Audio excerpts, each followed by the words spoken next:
नमस्कार, आप देख रहे हैं सिटी पोस्ट लाइव और मैं हूं आपके साथ नेहा मिश्रा। इस वक्त की सबसे बड़ी खबर बिहार विधानसभा चुनाव की तारीखों के ऐलान से ठीक पहले मुख्यमंत्री नीतीश कुमार ने एक बड़ा प्रशासनिक और राजनीतिक कदम उठाया है। बिहार सरकार के मंत्रिमंडल सचिवालय विभाग उर्दू निर्देशालय की ओर से जारी आदेश के मुताबिक उर्दू परामर्शदात्री समिति का पुनर्गठन कर दिया गया है। यह समिति राज्य में उर्दू भाषा के विकास, संरक्षण और सरकारी कामकाज में उसके अधिकाधिक उपयोग को बढ़ावा देने के उद्देश्य से बनाई गई है। आदेश में कहा गया है कि यह समिति उर्दू भाषा के प्रचार, प्रसार और राजभाषा के रूप में उसके उपयोग को लेकर सरकार को सुझाव देगी। जारी अधिसूचना के अनुसार समिति के अध्यक्ष के रूप में बिहार सरकार के उर्दू मंत्री जनाब नौशाद आलम को नियुक्त किया गया है। इसके साथ ही डॉक्टर मिर्जाउद्दीन बुखारी, किशनगंज सवाना दाऊद, भागलपुर यास्मीन खान, पटना प्रो डॉक्टर शौकत अंसारी, दरभंगा इसराइल ईराइन, जहानाबाद मुफदिल अली कैंसर, सिवान अल्ताफ राजू छपरा और परवेज शाहीन पूर्णिया को समिति के सदस्य बनाया गया है।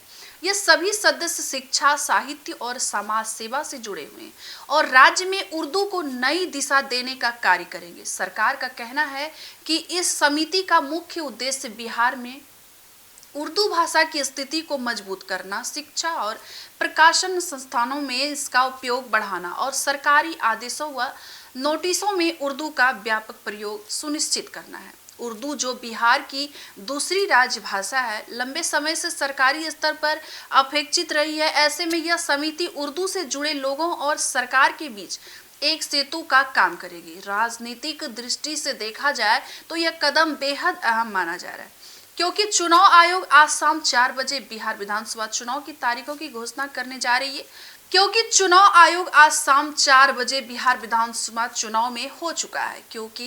घोषणा जारी करने की वजह से इसके बाद आचार संहिता लागू हो जाएगी।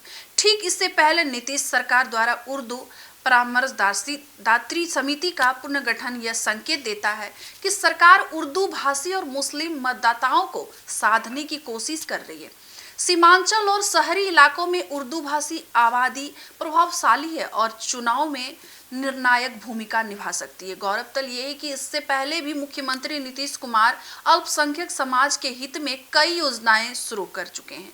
उन्होंने मदरसा और संस्कृत विद्यालयों के शिक्षकों की वेतन समीक्षा के लिए समिति बनाई थी, अल्पसंख्यक छात्रवृत्ति योजना का विस्तार किया और राज्य उर्दू परिषद के बजट से भी वृद्धि की थी। ऐसे में उर्दू परामर्शदात्री समिति का पुनर्गठन चुनाव से पहले एक महत्वपूर्ण राजनीतिक संदेश के रूप में देखा जा रहा है।